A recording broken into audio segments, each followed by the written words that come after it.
ilah, ibadat qilina turgan, tobina turgan zot yo'q, yolg'iz u, uning tengdoshi yo'q. Ham shohidlik qilgan Muhammad sallallohu alayhi va sallam uning quli harbiychisi. Ona uning ahli bayt yaqinlariga, sahobalarga, tabiinlarga, ham ularning yo'lini davom etirishi barcha musulmonlarga Alloh taolaning rahmati va mag'firati bo'lsin. Allah Teala Kur'an'da aytgan: "A'udhu billahi mineşşeytanir racim.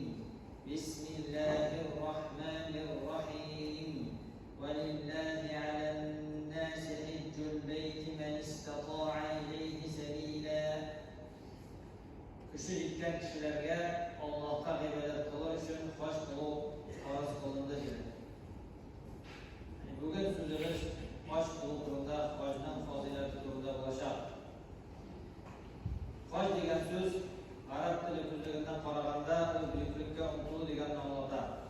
Shariatda haj maxsus o'ringa, maxsus vaqtda, maxsus amallar bilan ziyorat qilib. Haj islomning arkanlarining birisi, islomning negizining birisi. Kim uning farzligini inkor etsa, u islom dinidan chiqar. Har bir ozod, aqlli, salomat va ruhga yetishgan musulmonga safari tamom bo'lgan transport bilan ta'min eta oladigan haqliq vaqtda oilasining yashayishida yetarli moli bo'lgan kishiga haj qilib farz amal bo'lib turadi. Haj qilib Alloh taolaga tavakkal qiluvni ham unga bo'ysunuvni ko'rsatuvchi belgilardan. Payg'ambar Ibrohim alayhissalom Robbisine bo'ysundi, ham o'zining joni, moli ham bolalarin Alloh taolaga tavakkal qildi, Alloh taolaga topshirdi. Bir mendida o'simlik, bir mendida ichimlik bo'lmagan toshli o'rinda Ibrohim alayhissalom o'zining xotini ham o'g'lin qoldirdi.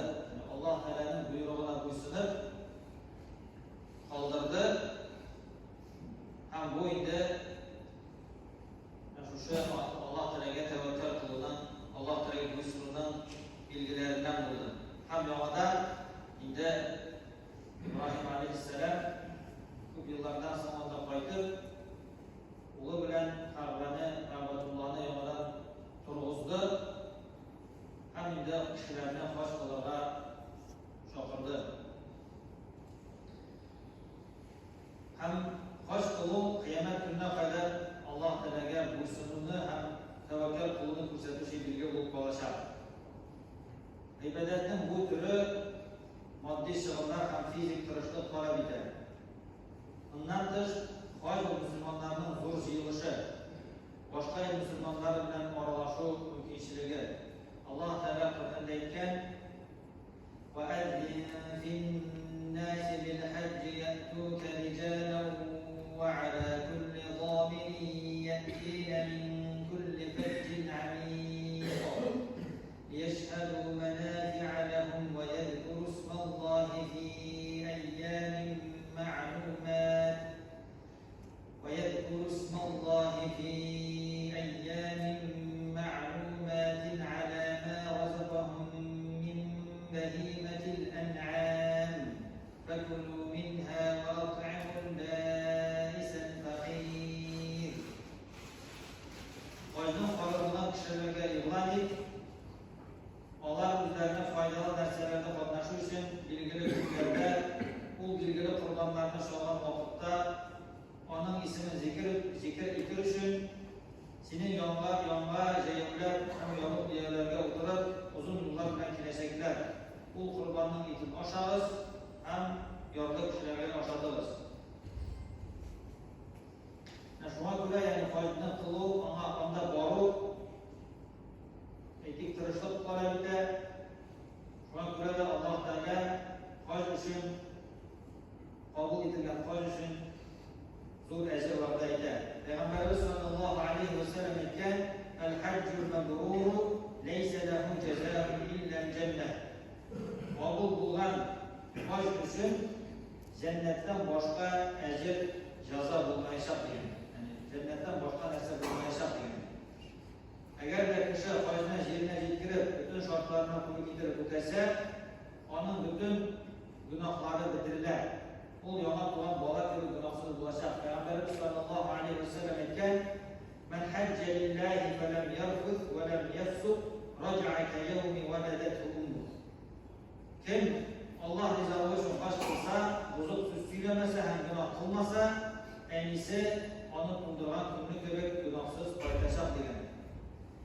Şöyle Peygamberimiz sallallahu aleyhi ve sellem etken مَا مِنْ يَوْمٍ أَكْثَرَ مِنْ أَنْ يُعْتِقَ اللّٰهُ فِيهِ عَبْدًا مِنَ النَّارِ مِنْ يَوْمِ عَرَفَةٍ وَإِنَّهُ لَيَغْنُو ثُمَّ يُبَاهِي بِهِمُ الْمَلَائِكَةَ فَيَقُولُ مَا أَرَادَ هَؤُلَاءِ Allah Teala özünün kulların en çok cehennem mutundan azat eder olan gün, o Arefe günü. O günde Allah Teala kullarına yapmaya hem onlar bilen ferişteler arasında gururlanıp soracak. Nesle diriler bulardı. Yani Allah Teala bu günde, bu vakitte, Arefe'de bulan vakitte, Arefe günlerine özünün kullarının dileklerin əməlgə aşara həmində onlarının qılğan duaların qəbul edir. Şulay yox, hac qılırğa çıxan şığınlarını Allah Teala 700 tapqırdan 700 tapqır artırıb qaytarar. Hac bilən umrə bir artı ötəşinin ömürləri uzunaya, rizqı arta, fakirlik yarağa həm günahları bitirilir deyən xəbərlərini İmam Buxari, İmam Müslim, İmam Ahmedlər rivayət qılarlar.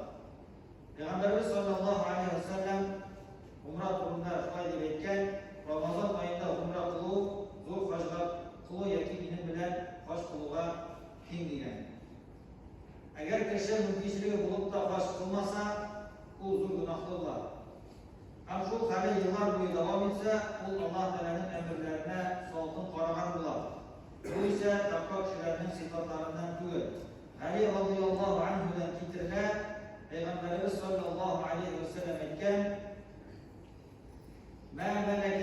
men meleke zaden ve rahileten tubellighuhu ila beytillahi ve lem yahudce fela aleyhi en yemute yahudiyen ev nasraniyen ve zâlike ennallâhe yekûlu fi kitabih ve lillahi alennâsi hiccul beyti men istata'a ileyhi sebîle. Kimnin malı bulup da hem transportu bulup da Allah yurduna haç kılmasa Yahudi ile Nasara ölümü bilen üleşer.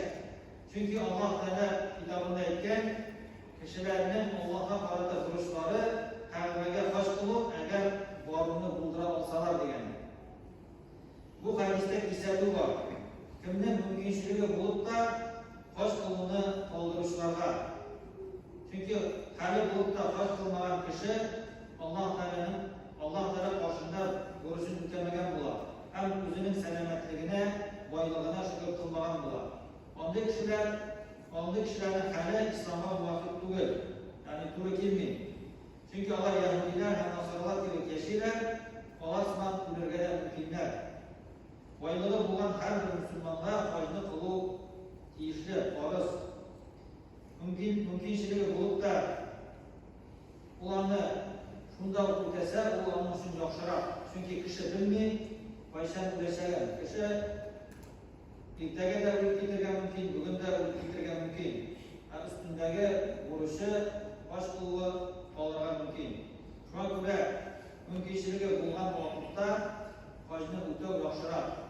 Allah Teala karşında duruşlarını ötev, sen mümin Müslüman bulup, şimdi mümin Müslüman bulup ölüp, şimdi mümin Müslüman bulup yaşar, Allah Teala'nın huzuruna kaytıra nasip etseydi. Ve akulu kavli hâdâ ve estağfirullah li ve lekum ve lisâiri cem'atil muslimin innehu huvel gafurur rahim el cevvadul kerim es-semiyun du'a.